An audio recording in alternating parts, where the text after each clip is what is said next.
Somdana amoy pa pesinduna makata na may thari aduga jagadada laiba mi ayaba loina anaba henjilami aduga siba phawbu yawraklei adubu mai thabadi lepthri ahal amakak sauningna amoy pa pairidugi manakta sauna changsilli aduga amoy pa pairidu lepo haina muknarami tanja aduda Sikandar gi team su yausilaklami asumna muknarambadagi bresan paiba nupaduna ahal adubu kongpakna kauthoroklami Sikandar na ahal adubu ngakpirami ahal adubu thajin bikre aduga amotpa pairiba mayam aduga phunaba hawraklami asumna phatraba gudaching adu kiduna loina chetkre somdana Home Minister Rakesh na police officer sing loina meeting tawrami aduga officer amada organ ahumdo aduga officer amada organ ahumdo phangliba mi khaidugi details phanglaba haina hanglami officer aduna phangri hairaglami sar system se hack tawkre kanagumba amana aduna makoi ahumgi details yawba system do block tawkre adudi Sikandar ga close kana oigi haibado thidoklo hairaglami makoi bu pharaga phudeu adudada makoina details loina hairakadawani hairami ofiduna sar aikoi Sanjay Rajkot ki matakta praise sar se thangalage aikoina amuktang masi tawbada ma amadi magi team sing to wanted list hapa yagadoribani adudagi di makoi gi photo sing do aikoina social media da sakhairagani aduga police station sing da pau pikragani minister adu inspector Prakash yenglai Prakash na su madumak tawkro haibagi ingit piraklei asumna Sanjay amadi magi team adu baide gi parents aduga pau phona duna laklei asumna baide gi mapana makoi bu geta ngaiduna leirami mapana sauna noina aiga force da friendship oina basilisa karigino ai maram khangdri phawba yaba ngamloi hairaklami noina numitu da pikiba sana khusi phawba loina handoraklei noina adumaina tawrisina karigino asumbodo hayo natrabadi ai police kogani maram aduna amarna Sanjay amadi Rani Saiba gi wari liraklami aduga hapiba mamit adugi matangdasu hairaklami asumna wari khanglabada makhoigi yum manungda koksinduna phamalami bai dehina magi masasing se lari phajana tamhanba pami aduga mana thabak subu chupa masine conflict sigi root cause oiribase adubu sir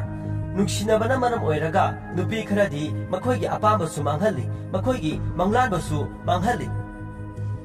makoina makoigi husband ge identity masagi ne na lawi anyway nang masigi maramda khangamda basu yai nang di ningthau konunggi mi ni aduga masina middle class family gi theinariba problem ni na Sanjay na aigi nupi sikre magi mamitpu donate tawram masida ai kaidau haibano magi damakda asumna bai dehebu mapana nupagi mayumda puraklei somda makubong na haire kaigumba aigi imoksina aigi yumsida leige hairagadi ma aigi rule gi makhada leigadabani mangonda promise ta holo ma thabak tawroi haina adu natragadi ma leita taba nakandagi Sanjay na promise tawkro hairaglami asumna baidhe promise tawrami mapana mana promise tawrabanina aikhoi manungda changlakpa yaradro hanglami asumna changlaklo hairaga changlakle Sanjay khoi yaurakpadu ubada amukachu nakhoi buna sagi family ga amata leijadrabo baide gi mapana uncle mase aigi marune mase eye surgery gi surgeon amani yam khangba haikraba surgeon amani ahal aduna madi Dubai dagi lakpani di haide mapana hoi Dubai da su surgeon mayam ama lei hairakami baide hi da coffee semnaklo hairami rangana magi mapagi maramda wari liraklami mase yamna sauganba misakni insanga se hek inkraba sangom sapuga se hekta langbini Sanjay na nangi napa se rangana hoi hairaklami bai dehigi damakta warurano Dr. Sanjay na mabu ingtha tapthanaba guli tharagadabani Sanjay na bai di se man operation tawbada ngairibani na section ba darkar oi noigi family gi babagi athubi asawbi sida tension thuna leigadaba aduga sen thungi awaba leiba asina kamdauni madi yam ing tappa family haibadi pothaba yaba mafamda leiba pamgadabani sigumba stress mayam sinadi ma mamita mapi soidana tagani asuna sak sanarami Sanjay na insang hapa lakpa baidhi da nangi qualification se kayano hanglami baidhi na aise CA tobani aduga class ki su topani hairilami adudi nang thabak thirurano thabak na nang oina thielo hairilami makubok to yamna saurami bai de gi mapana nang ahal asina saful langa pado pamnadi taw hairilami tanjena makoina karigi damak thabak suba darkar oirike nupi buniko makubok to sawa pharaga aduni jummi hairilami ranga da onsinduna sanjena nangina pase asingba nupa haibaduni mase asingba alpha male haibaduni asuna sak tolba matungda makoi sanaba thorakle bai de senterokduna sereng mayom ama puthoraki nangna di aigi damakta thabak mayam ama tawbire aina di nangna satorasi phau karigumba amata hapa ngamde sipu ko haidana badam cherang mayom ama pirakle nangi nupida nangna sak sabada masi hapo hayuko sanjay nungaitana magi nupibu ningsingli adubu mayom ado taxi driver adu ta pitholamle somda amuk nisagi mapaga unarami mapana nisa se angang oirikandagi heart adumak solakle mana kanagumba amaga nungsinaruri maga kainabadagi magi heart ase amuke hena kaihau adumak na mase depression laglibani car manungda wari liraga screen da nisagi picture amadi magi boyfriend gi nungsinabagi ong adu utpani adubo hawjik oiriba problem di nupa do atopa nupi amaga luhongkhidawre adubo nisadi madugi maramda kari amada khangdri mana kaigumba mase khangkhrabadi magi masa ase amuka hena soksinkragani adubo nisadi madugi maramda kari amada khangdri mana karigumba masigi wari ase khangkhrabadi magi masa amuka hena soksinkragani sanjena nangna aise phajana khanglongkhiroi adubu nisagi case ase aina mayuk nazaragi somdana lokaptani query manager do pharami officer amana minister da mahakse sanjegi query manager ni hairami asumna nampuda manager aduda asumna hailami manager aduna ai samak sanjegi query manager ni punjab da bomb blast thokibado sanjegi order na tawkhibani please sir ai amadi aigi family bu kanbiyu hairami officer aduna sir masigi video sina sanjegi matakta FIR panba adumak yarani officer na masigi witness sina yamna lujadaba ama oiraknagadi kamdauba minister na ma masana masabu sanjegi namang kathok sabani suicide hairami officer amana kari haiba suicide haiba asum hairaga manager adubu minister masamakna mangak samda lakhatuna hatokle minister na salo FIR palo hairami asumna sanjay amadi magi team loina FIR panduna wanted lauthokle aduga saithokpa haurak somda sanjay na gari thoroktuna nisa amadi nisagi manau nupiga puduna thorakle sanjay na madugi matong huktraba nupadu unaraga nangi matam manghaliba karigino hairakami nang se sai 38 khaktangai aduga heart ki problem di nang leire nisana aidi heart problem leina aduma polokhibani aina aigi matong huktraba boyfriend unabasina mana aigi heart se amuke hena soksil hale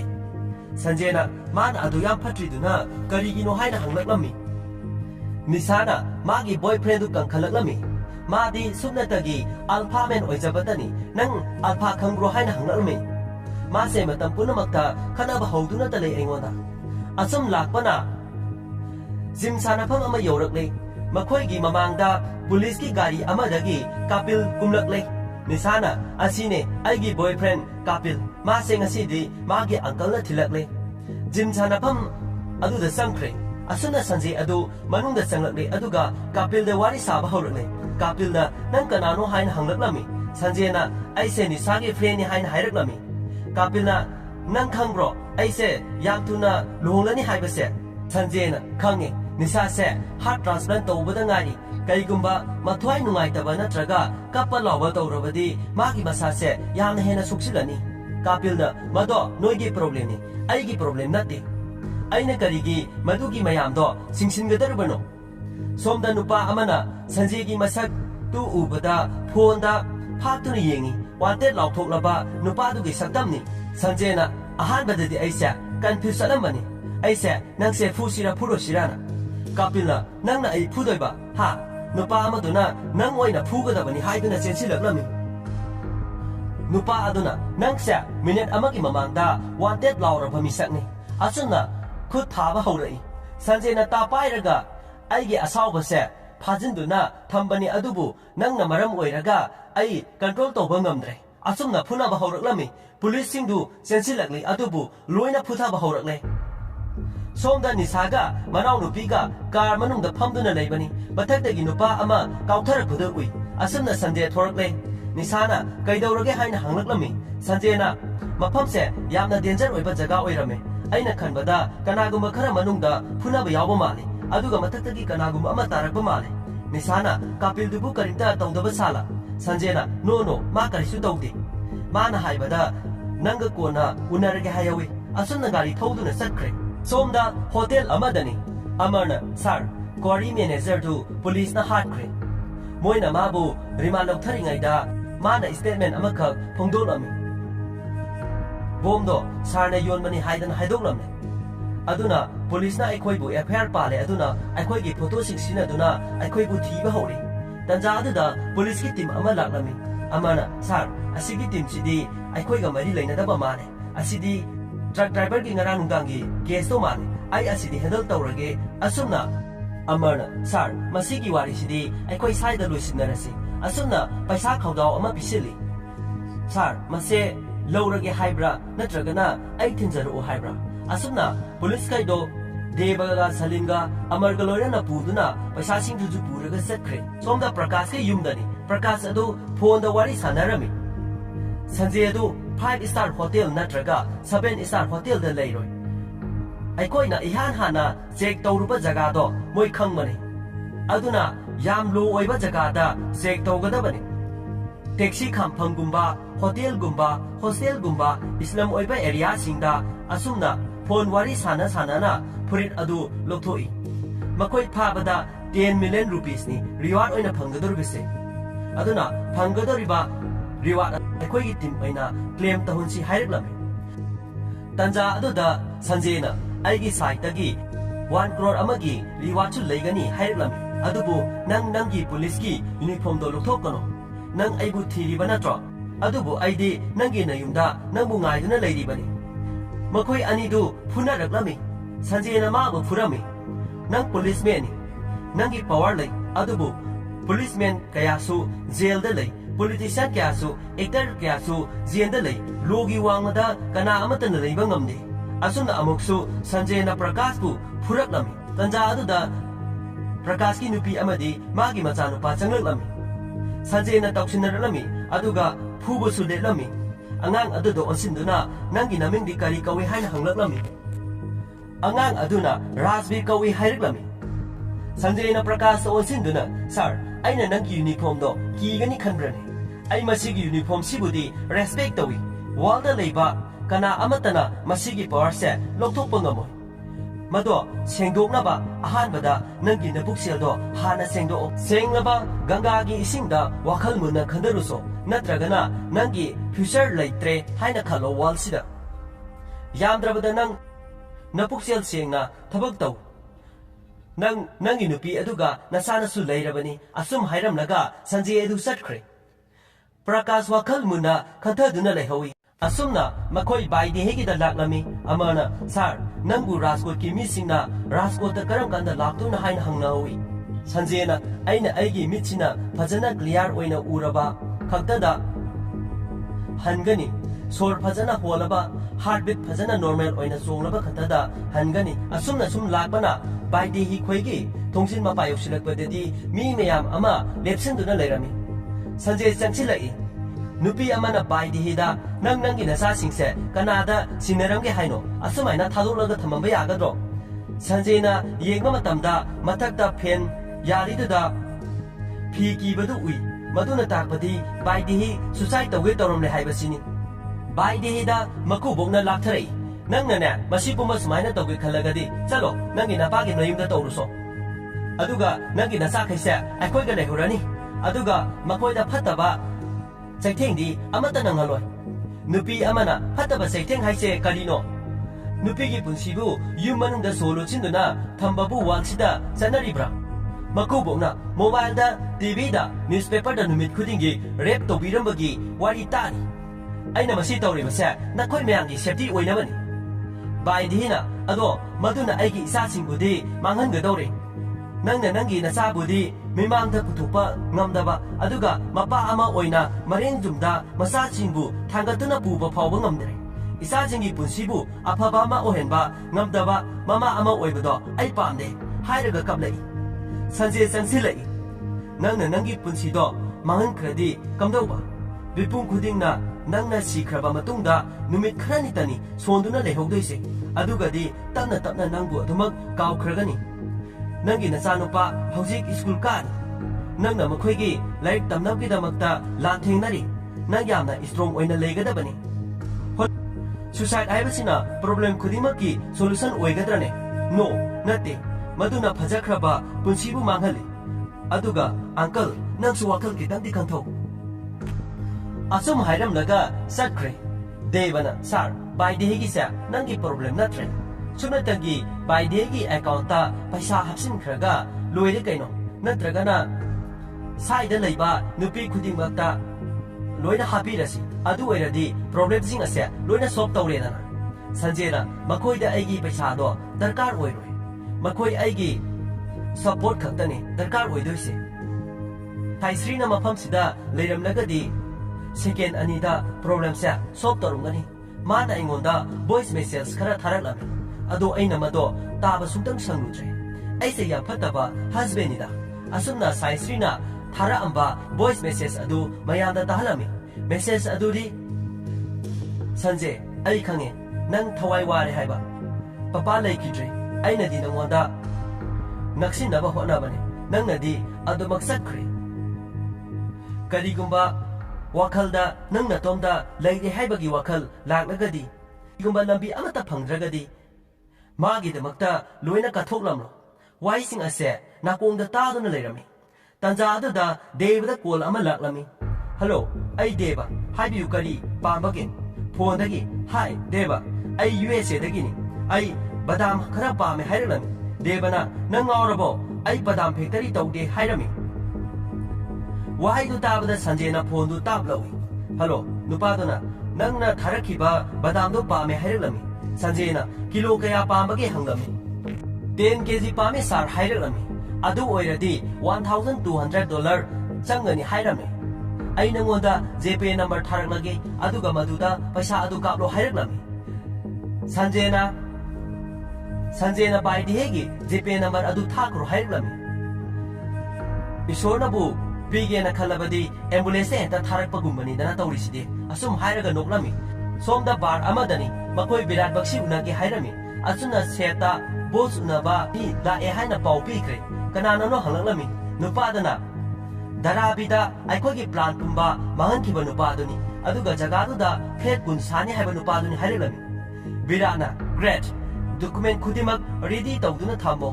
sign tawhalo aduga yadragadi makudu thudi u harilami asumna changlaknei matongta thajalai biraki mamangda phamthai birana nangna aigi jagaduda flat kun sani haina aduga praja mayamdo leihani haina nang tasengna madugi project to kanagi nu khanglabrane sanjena ai khangi mado SRA gi 7,500 million gi project ni aduga 2,500 million na nangi profit ni ado aimodagi nangi profit to double low aduga paper sing to mapanda leiba nupi sing gi mingda sign on tawro paper work tu da mafam se sengdok laga haying ekta makhoi gi damakta pikrasi hairaklam biran ok laga nangna aibu play tawri noklaga nangna bidoba paisa dubu cash oro natragana seklo haina hanglaklam sanjena CCTV da oina yenglasi hairaga seta container ani gi manungda yauri badu karino check taw hairaklam asumna gari maningda hangdoktunu yengba matamdadi paisa mayam ama yauduna lerami birana usitana paisa se aina lahoraga nangbu mafam sida aina loisiladi kamdauba sanjena aina laklisa mafam sida business ni nang nasagi limit khango nang profit phangani natragana nang karamagi mongpham yoba ma yengo ai nangwanda example utpadi ngamlaroi example utpagi mahutta sample ona show tawge haiduna camera da yengani tu asigi makhagi se uridana 1 2 3 hairaga banglongna pokhairlami bar manungda niklami mayam du kaiduna sinkre sanjena asidi kalam ama khaktani phamu pham mathangdina pillar ni torok toribise asumna mapalda lepnaga lairiba nupi singdu kausili aduga sign taunaba sedu birata pisili asumna birat upai leita sedu da sign toksile sanjena masidi example ne mathangdi nangonda ina direct torokadurbani aduna ka hen mathabak tawgunu hairami asumna JCB mayam ama kauduna amolpa mayam du hondokpa mafam dugi mayam du asuki matik harau zarami asumna makhoi baidi gi manak talak lami baidi ga wari sanarami baidi na aikhoi America dagi order ama phangi moina advance oina 4 lakhs kapsilakle order se asuki matik yamkre ado aigi team se yamna pi aina thabak suningba nupi sing loina mafam sida purakle changlo hairaga changhalakle karigumba order se makhata na torolagadi aikhoi mafam ama bara oina lawdrabadi yararoi ado ai haibadi ngamde babana masibu yarakadra haibado asumna thabak suriba mayamdo yenglami makubok adusu Dr. Sanjay haina changsilai makubok na si oiradi baidi se makhata na kaphalaroi nang laktrabasu manage tawba ngamlagani aikhoi gi lekai gi mi singse sida loina leirabani miyamna aibusu respect tawrabani mafam sida aibu yadaba misak amata leitrabani tanjadada baidi gi masa singdo mami haina kauduna school halakle baidina agangsa nangi uncle gi makong songna khuiramlo aduga magi bor lawro hairami asuna angang sing adu Sanjay gi makong soktuna khuiramlami sanjayna noi kanana lobala I hairami papa na haina khumlakne sanjayna papa ga mama ga se makhoi ni gi marakta karamani hena pamuno hanglami angang sing aduna mama na haina hairami aduga mathangdi bobok mabok to harauram mapuduna aduga mathangdi baidina angang sa pupu hayo haina insilami angang duna no hairaga antiga uncle ga hairaknami aduga mathangdi mapu hairapagi mota sanjay uncle ne haina hairaknami angang duna aikhoina karigi oidaba ngang doino aikhoi oidaba ngangba pamde hairaknami ahal adu nungaitana sangkhre baidina angang khaida phi hongdoknaba pusinkre sanjay ahandugi manakta sangsili ahal aduna nungaitana aina kari aramba thabak tawkhrage bekraba masigi angang sinsina phawba aiba sumna nungsibide sanjayna ahal aduda nate sir nangna mafam sida force nangna haiba loina innaba hotnai nangna sahi mapangi mamangdagi honaduna nangi family bu phajinduna thame numit khudingi mathamoida nungaitaba phawhalle nangi namogi mamit ama phanglaba phawba uraba si phawbada nangi namu mana masili aduna maram oiraga nangna family sida nangna win oinaba honarakpaduna nangna makhoibu nangondagi manghandabani lapthoanjabani ai nangondagi yamna angangni aduga nakhoi mayamdagi su ai sa nitokni aina nangonda wa athiba khara haikre aduda nangi nupiduna ai sa kautokduna talakpa yaramani adugu ma talakte nachana nasabu hongdona basindi sir alla du manungda sangkhre se khara puthokduna mapanda thorai aduga mayamsu ngakna yengai ahal aduna se yumsigi sini lo loro aduga noigi business to sauna pangthokro noina apa mangphamda chatlo noina pamjabado adumak tawro asumna loina haraunarami sanjayna matik chari haibagum alpha meni haina hairaklami sanjayna karigumba noigi thabak to manglaba noigi moral do lo oirabani struggle kana tawraba adubu anoba thabak ama phanglabani nangi moral do restore tawrabani ngasidagi haurabani aduga noigi hanagi aribi chanabi do ngasidagi loikrabani badam amana sariba midugi maming puduna satlasanu aduga state amamamna mingchatki mairi oirasano mayam adu khuba khurami asumna makhoi satkre somda kar manungda prakashna home minister da call tawralami nisa se kapilgi ex girlfriend aduga sanjay gi nupi gi harse mangonda hapkre magi blood type na AB negative ni yamna tangba blood makhalni adumangna saisrigi organ singse Mumbai da lakpani tha anigi mamangda mafam sida AB negative oiba patient khara organ phangba yaure amana yam pikpa nupa masa kamar darabi dagini mana lungs phangkhre amana Baidehi Brahman Nupini Matunda Mano Mise Pankibani Asumna Strike organ sing Pankiba Mi Singdugi detailed Prakasna Home Minister the Luina Haidurakle Home Minister na Aina Ngarisha Sinina Hazuti Madugi ex Ningtokdo Asing Maningto Amagi Power Ulagadabani Masida Nupa Haibalati Nupi Haibalati Angang Haibalati Aina Luina Mag Sakhaira Gadabani Asum Hairaga Kol Thankre Somda Ranga Adu Bai Amagi Kesta Police Station the Laklami Mamanaba Aduna Police Singa Wari Sanaringaida Rangana Sanjay Amadi Magi Timdu Wante Laubagi Photo Tetopudu Urami Asuna Mayunda Halalaga Wante Laubagi Sedu Puduna Lakle Ima Haiduna Koduna Lakle Aikoi Loina Luirabani Yengo Se Aikoi Luirabani Mapana Ranga Kaidorginanga Wela Lauraga Laklibo Rangana Loide Pungloi Loide Yengo Se Yengo Mamaduna Masidi Aigi Doctor Dunat Rangana Mase Doctor Nati Ima Mase terrorist ne Baba Masigi Nupase terrorist ne Baidi Masigi Nupasinani Panjabta Pokai ba bomdo Mana to Anbani Asumna Baidi Sumadu Yenglami Somda Doctor Nupi Adu da Sanjena Nangna Kamaru Hospital Pukado Hairaga Karigi Pukatrino Hoy Hangami Nupiduna Sir Mase Anamyam Nakali Mana Yadrini Nang Semana Mapani Haina Kanjay Mana Nangu Unaba Pame Asumna Sanjay Adu Kamarginata Sansilai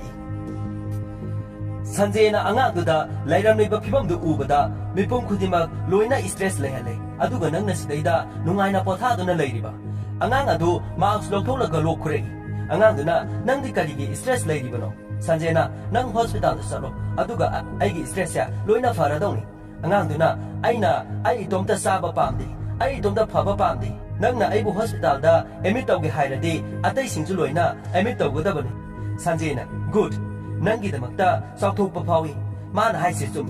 Nupi Adu on Chilaga, patient can labor no Hina Hangami. Nupiduna, Masigi Zagasida, 6,000% Muklayam Gunning. Sanjena, Adu Hospital, Likia labor no Hangami. Nupi Aduna, Dagina, Gudmunga, Pauba, Lagani Hiriklami. Ado Aquina come down 6,000% Trito Wodobono. Jena, Madame, I say Kadai the Gilano. 6,000 the dirty, 60,000 handle toki. Angang the on Silaga, breathe easy hiram laga, said Craig. Asumna, Anaba Mayam Ado, Areba ambulance da, hospital da Pukalami. Sondana Kapil, Nisagi Yum the Lagli, Wali Pumba Nisada Tamlage Khan, Sanjena Tapai, Kapilna, Aina, Nasidi, Mamunda Luina Takani. Nisa Nisa Haina Koromi, Sanjena, Nangyam, Shalpisoibamini. Aduga Nangonda Yauba energy singdo poison ngactani Mabu Thawai Wahan Bapa Menatra Bado A Lady Kaidi Yari Kapil Nan Lauduna Nisa Yamtuna Kumtar Rohaina Laurami Sanjena Machin Mere Tomdana Baidigi Mapado Baidi Quay the Lakle Kaidore Uncle Kariatu Kai Lady Hanglami Aduga Dr. Sanjay Kadai the Sakragi Hanglami Hal Aduna Mado Dr. Nati Matonga Huktabamini Mase terrorist Somdasu Nisa Centeruptana Sanjena Kapil Pavado into it. Kapil the Onsinura, Kapil, Ailale, Ayam Soikri, Kapilna, Patkan Ture. Papa the Onsinuna, Papa, Ma Ayunava, Sidalakmani. Nangna Masa, Kapil Buki Hanaba, Negiro, Sanjay the Onsinuna, Nangsu, Nankana Welike, Nanga Agi Pusida, Asuyam the Yeli Sikarigino. Sanjena, Masa, a Pavaminati. Nisana, Nangdi, Nanga Agi boyfriends, Pure. Aduna nang siya pabanupan haidoro, mapana ni Sada, to lepo ay nangangami. Somda na hal aduna. Ay ko'y aujiti, asyeng baloy na kang isol po tagatsari. Ay ko'y haujik, Sanjay ka marilay na ba, mi amat na yung sila sanghaloy. Ay ko'y siya, single ling ama hek, pangkibada, ay gi imong punambag, jail na loy na laygadoriban. Somda na ni Sada, mapana, nisa, nang kay dorge, mana mahon sila lakli ba siya, nang manuksidre hay ba lakli ba ni. Nisa sauna Nisana Masida Ikan Sukande Kapil se Alpha Mene Alpha Ibadina Ninto Hibane Kapil na Amuk Nangna Watiwarin Toguna Lady Somdana By the Higi Mapana Nangna Masya Criminal ni Terrorist ni Kalini ne Nuibu Masya Kanano Hiba Power Kanglabro Masya Raskot Kining Tony ne Sanjay Raskot Ido Mani ne Magi the Makta India the Lady Basana Singsa 25% di Magi ni ne Mana Noigumba, Yum Lissing Kaya, Mating Pali, Mapunsi Supa. I want the Taza the Buggy, me and the young Lakanun. Noi loina nasa nasagi phone lei nei natra. Google da changaga asengbo to thorakani yengo. Mayam adu Google da search toromi. Mapaduna mahak se Rajkot ki undisputed king haibado mahak sinine. By day su check toromi. Thorakle magi photo ga loina na. Nisa da su wari asya liri ba wari asya tahan bagi mo ong dani. Nisana aina hospital da hek leiba dagi nang na ibu sena biriba. Aduga aigi da bakta nang mi phunaiba karigino.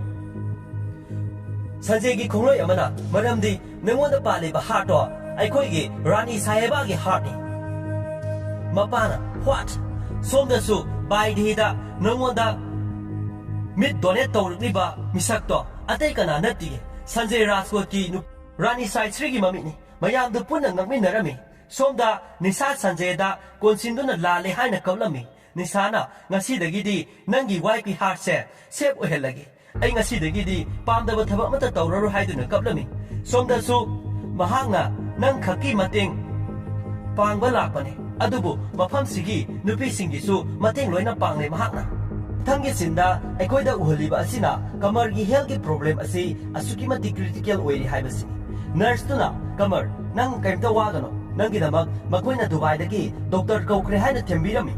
Kamarna masipu mase aigi ipaduna thualibani. Mahakto krai sakre mahakto mu sentrabra. Amar sansilatuna kamar wasau na ngangano nangonda ai aranba wakhal amata khalaningde. Mahakse Rajkot ki ningthongni mayam adusu ngaknarami.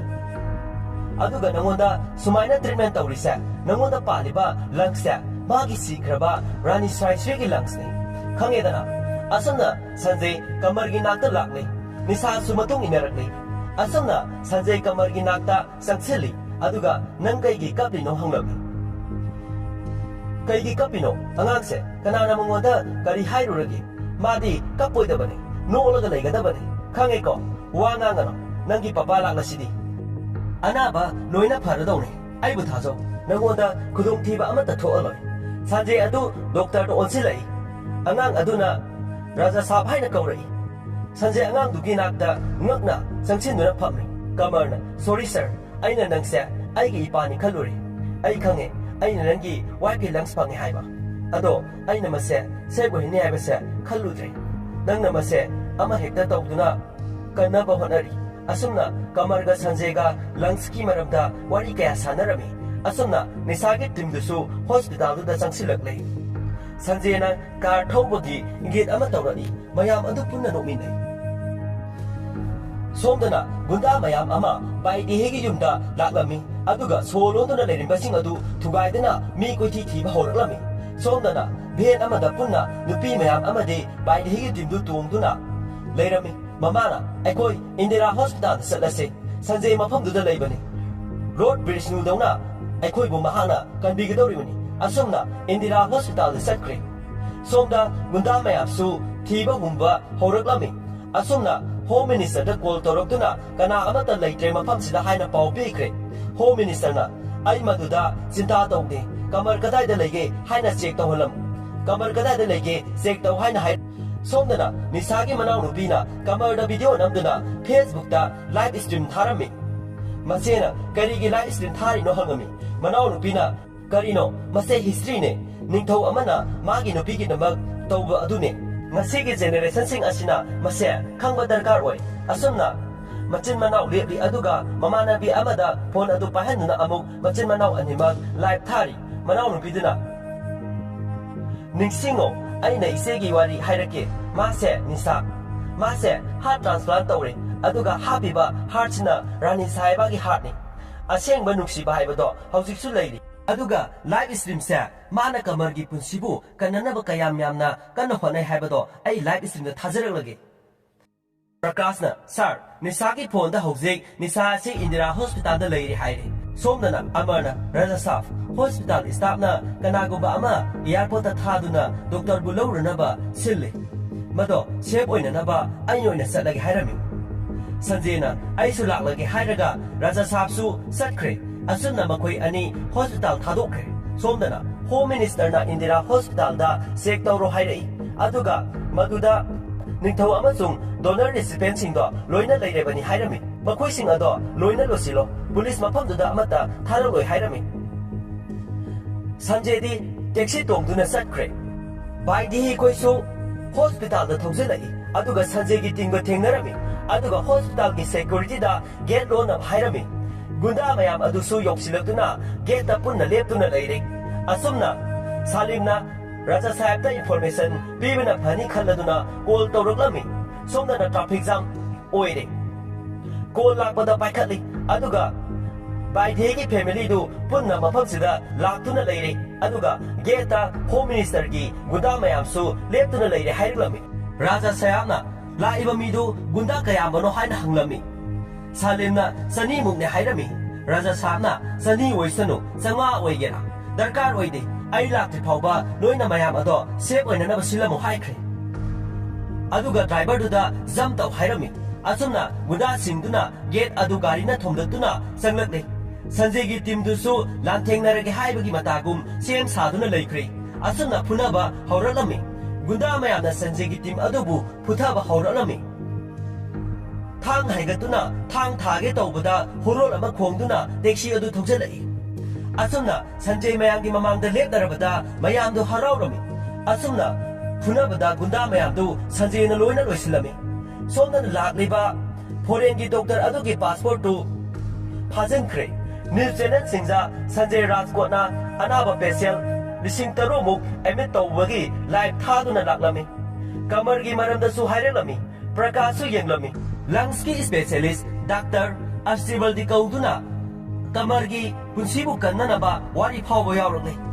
ꯑꯗꯨꯕꯨ ꯂꯥꯏꯕꯛ ꯊꯤꯕꯗꯤ immigration ꯏꯁꯨ ꯂꯩꯔꯤꯕꯅ doctor ꯑꯁꯤ ꯏꯌꯥꯔꯄꯣꯔꯠꯇ ꯄꯟꯗꯨꯅ ꯂꯩꯔꯦ ꯍꯥꯏꯔꯝꯃꯤ ꯁꯣꯝꯗ doctor ꯑꯃꯅ doctor ꯑꯔꯁꯤꯕꯜꯗꯤꯗꯤ ꯏꯌꯥꯔꯄꯣꯔꯠꯇ ꯂꯩꯔꯤ ꯀꯃꯔꯒꯤ ꯄꯜꯁꯤꯁꯨ ꯍꯟꯊꯔꯛꯂꯦ ꯏꯃꯤꯒ꯭ꯔꯦꯁꯟ ꯏꯁꯨ ꯂꯩꯕꯅ ꯃꯍꯥꯛ ꯁꯣꯏꯗꯅ ꯗꯨꯕꯥꯏꯗ ꯍꯟꯈ꯭ꯔꯅꯤ ꯑꯩꯅ ꯈꯟꯕꯗ ꯃꯤꯅꯤꯁꯇꯔꯅ ꯃꯥꯕꯨ ꯃꯐꯝꯁꯤꯗ ꯂꯥꯛꯇꯅꯕ ꯊꯤꯡꯕ ꯃꯥꯜꯂꯦ ꯅꯪꯅ ꯗꯔꯥꯕꯤꯒꯤ 6,000 ꯄꯤꯄꯜꯁꯇꯤ ꯃꯊ꯭ꯋꯥꯏ ꯀꯟꯕꯤꯔꯦ ꯀꯃꯔꯅ ꯄꯥꯝꯕꯗꯒꯤ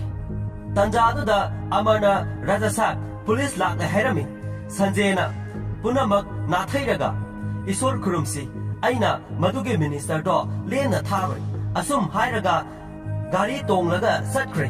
ꯑꯃꯔꯅ ꯔꯥꯖꯥ ꯁꯥꯍꯦꯕ ꯃꯤꯅꯤꯁꯇꯔꯒꯤ ꯃꯐꯝꯗꯨꯗꯤ ꯁꯦꯀ꯭ꯌꯨꯔꯤꯇꯤꯅ ꯄꯤꯛ ꯊꯜꯂꯦ ꯑꯩꯈꯣꯏꯒꯤ ꯄ꯭ꯂꯥꯟꯁꯤꯅ ꯀꯔꯤꯅꯣ ꯇꯟꯖꯥ ꯑꯗꯨꯗ ꯁꯟꯖꯦꯅ ꯕꯣꯝ ꯃꯩꯅꯥ ꯁꯨꯏ ꯑꯗꯨꯒ ꯃꯤꯅꯤꯁꯇꯔꯒꯤ ꯒꯦꯠꯇꯨꯗ ꯂꯪꯁꯤꯜꯂꯤ ꯑꯗꯨꯒ ꯒꯥꯔꯤ ꯊꯧꯖꯤꯜꯂꯛꯏ ꯑꯁꯨꯝꯅ ꯃꯥꯒꯤ ꯇꯤꯝꯗꯨꯒ ꯂꯩꯔꯝꯂꯤꯕ ꯁꯤꯐꯥꯏ ꯑꯃꯗꯤ ꯒꯨꯟꯗꯥꯁꯤꯡꯗꯨꯒ ꯐꯨꯅꯔꯛꯂꯤ ꯁꯟꯖꯦ ꯃꯤꯅꯤꯁꯇꯔꯒꯤ ꯀꯥꯗ ꯆꯪꯂꯛꯏ ꯃꯤꯅꯤꯁꯇꯔꯅ ꯅꯣꯡꯃꯩꯅ ꯀꯥꯞꯂꯛꯏ ꯑꯗꯨꯕꯨ ꯄꯥꯜꯍꯧꯗ꯭ꯔꯦ ꯏꯟꯊꯨꯗꯨꯅ ꯁꯤꯠꯇ ꯐꯝꯍꯜꯂꯤ ꯁꯟꯖꯦꯅ ꯀꯃꯔꯒꯤ ꯑꯣꯄꯔꯦꯁꯟ ꯇꯧꯍꯧꯔꯦ ꯇꯧꯍꯧꯕꯒꯤ ꯋꯥꯔꯤ ꯂꯤꯔꯛꯂꯝꯃꯤ ꯃꯥꯅ ꯗꯦꯜꯂꯤꯗ ꯄꯥꯎ ꯄꯤꯗꯨꯅ ꯗꯣꯛꯇꯔ ꯑꯗꯨ ꯏꯌꯥꯔꯄꯣꯔꯠꯇꯒꯤ ꯏꯟꯗꯤꯔꯥ ꯍꯣꯁꯄꯤꯇꯥꯜꯗ ꯂꯥꯛꯅꯕ ꯁꯤꯟꯕꯤꯅꯕ ꯑꯗꯨꯒ ꯑꯣꯄꯔꯦꯁꯟ ꯃꯈꯥ ꯇꯥꯅ ꯆꯠꯊꯅꯕ ꯍꯥꯏꯈ꯭ꯔꯕꯅꯤ ꯃꯤꯅꯤꯁꯇꯔꯅ ꯑꯗꯨꯗꯤ ꯅꯪꯒꯤ ꯋꯥꯏꯐꯁꯦ ꯁꯤꯕꯒꯤ ꯃꯍꯨꯠꯇ ꯍꯤꯡꯂꯦ ꯀꯩꯁꯨ ꯋꯥꯕꯤꯗꯦ ꯃꯊꯪꯗꯒꯤꯗꯤ ꯉꯝꯍꯜꯂꯔꯣꯏ ꯃꯥꯒꯤ ꯑꯣꯔꯒꯥꯟ ꯑꯍꯨꯝꯗꯣ ꯁꯤꯗ꯭ꯔꯤ ꯐꯥꯎꯕ ꯑꯩꯒꯤ ꯏꯆꯥꯒꯤ ꯊꯋꯥꯏꯅ ꯁꯥꯟꯇꯤ ꯑꯣꯏꯔꯣꯏꯗꯧꯔꯤꯕꯅꯤ ꯋꯥꯔꯤ ꯁꯥꯟꯅ ꯁꯥꯟꯅꯅ ꯁꯟꯖꯦꯅ ꯃꯤꯅꯤꯁꯇꯔ ꯑꯗꯨꯕꯨ ꯐꯨꯔꯝꯃꯤ ꯑꯗꯨꯒ ꯀꯤꯟꯅ ꯊꯤꯟꯗꯠꯇꯨꯅ ꯁꯣꯐꯥꯗ ꯐꯝꯗꯨꯅ ꯊꯝꯂꯝꯂꯦ ꯑꯁꯨꯝꯅ ꯁꯣꯝꯗ ꯀꯃꯔꯒꯤ ꯑꯣꯄꯔꯦꯁꯟ ꯂꯣꯏꯗꯨꯅ ꯂꯩꯔꯝꯂꯦ ꯀꯃꯔ ꯀꯔꯤꯁꯨ ꯇꯧꯗ꯭ꯔꯦ ꯀꯃꯔꯒꯤ ꯅꯥꯛꯇ ꯆꯪꯁꯤꯜꯂꯛꯂꯦ ꯑꯁꯨꯝꯅ ꯀꯃꯔ ꯑꯗꯨ ꯃꯃꯣꯟ ꯅꯣꯛꯂꯛꯏ ꯀꯃꯔꯅ ꯑꯥꯏ ꯂꯚ ꯌꯨ ꯁꯥꯟꯇ ꯑꯪꯀꯜ ꯍꯥꯏꯔꯛꯂꯝꯃꯤ ꯑꯩꯒꯤ ꯄꯨꯟꯁꯤꯒꯤ ꯈ꯭ꯋꯥꯏꯗꯒꯤ ꯅꯨꯡꯉꯥꯏꯕ ꯑꯣꯏꯔꯦ ꯄꯣꯊꯥꯔꯣ ꯄꯣꯊꯥꯔꯣ ꯍꯥꯏꯔꯒ ꯁꯟꯖꯦ ꯑꯗꯨ ꯊꯣꯔꯛꯂꯦ ꯄꯨꯂꯤꯁ ꯒꯥꯔꯤ ꯊꯧꯖꯤꯜꯂꯛꯂꯝꯃꯤ ꯄ꯭ꯔꯀꯥꯁ ꯂꯥꯛꯂꯝꯃꯤ ꯃꯌꯥꯝꯅ ꯐꯥꯕ ꯌꯥꯔꯣ ꯍꯥꯏꯗꯨꯅ ꯏꯔꯥꯡ ꯍꯧꯔꯤ ꯄ꯭ꯔꯀꯥꯁꯅ ꯑꯩꯅ ꯅꯪꯒꯤ ꯅꯨꯄꯤꯗ ꯆꯦꯂꯦꯟꯖ ꯇꯧꯔꯤ ꯑꯩꯅ ꯅꯪꯕꯨ ꯍꯦꯟꯀꯞ ꯇꯧꯗꯨꯅ ꯄꯨꯂꯤꯁꯀꯤ ꯒꯥꯔꯤꯗ ꯄꯨꯒꯅꯤ ꯑꯗꯨꯝ ꯍꯥꯏꯔꯒ ꯄ꯭ꯔꯀꯥꯁ ꯋꯥꯈꯜ ꯍꯣꯡꯂꯛꯂꯦ ꯐꯠꯇꯕ ꯃꯤ ꯑꯃꯒꯤ ꯄ꯭ꯔꯦꯁꯔꯅ ꯑꯐꯕ ꯃꯤ ꯑꯃꯗ ꯑꯋꯥꯕ ꯅꯪꯍꯜꯂꯔꯦ ꯑꯗꯨꯒ ꯍꯣꯁꯄꯤꯇꯥꯜ ꯑꯁꯤꯗꯁꯨ ꯊꯣꯛꯍꯟꯅꯤꯡꯗꯕ ꯊꯧꯗꯣꯛ ꯀꯌꯥ ꯊꯣꯛꯈ꯭ꯔꯦ ꯑꯥꯏ ꯑꯦꯝ ꯁꯣꯔꯤ ꯑꯁꯨꯝꯅ ꯋꯥ ꯁꯦꯡꯗꯣꯛꯂꯕ ꯇꯨꯡꯗ ꯍꯣꯝ ꯃꯤꯅꯤꯁꯇꯔꯒꯤ ꯌꯨꯝꯗ ꯊꯣꯛꯈꯤꯕ ꯊꯧꯗꯣꯛꯁꯤꯡꯗꯨꯒꯤ ꯃꯔꯥꯜꯗ ꯍꯦꯟꯀꯞ ꯇꯧꯔꯝꯃꯤ ꯑꯗꯨꯒ ꯁꯤꯀꯟꯗꯔꯕꯨ ꯃꯈꯨꯠꯅ ꯍꯦꯟꯀꯞ ꯇꯧꯔꯕ ꯃꯇꯨꯡꯗ ꯄꯨꯗꯨꯅ ꯆꯠꯈ꯭ꯔꯦ ꯃꯄꯥꯟꯗ ꯄ꯭ꯔꯖꯥ ꯃꯌꯥꯝ ꯑꯃ ꯂꯦꯞꯇꯨꯅ ꯂꯩꯔꯝꯃꯤ ꯄꯨꯂꯤꯁꯀꯤ ꯒꯥꯔꯤꯁꯨ ꯃꯌꯥꯝ ꯆꯪꯗꯨꯅ ꯊꯨꯒꯥꯏꯔꯝꯂꯦ ꯁꯟꯖꯦꯅ ꯈꯜꯂꯤ ꯃꯗꯨꯗꯤ ꯔꯥꯖꯀꯣꯠꯀꯤ ꯄ꯭ꯔꯖꯥꯁꯤꯡꯁꯦ ꯃꯐꯝ ꯑꯁꯤꯗ ꯌꯧꯔꯛꯂꯦ ꯍꯥꯏꯕꯁꯤꯅꯤ ꯗ꯭राइवर अदुना मसे राजकोट की प्रजा नतिये मसे मुंबई की मियामने नंगीदमक्ता मुंबई की मियामनसु लेबलिबने Tanja aduda constable ama sir magi handcuff to lokthoklo court ki order lakne hayeng ma court laklaga magi defense oina ba sokna halasi asumna prakash na handcuff to loktholaga thanam le aduga mahak satkre asumna praja mayam dusu harauna lehore aduga matang asida Sikandar hariba movie asisu loisin kre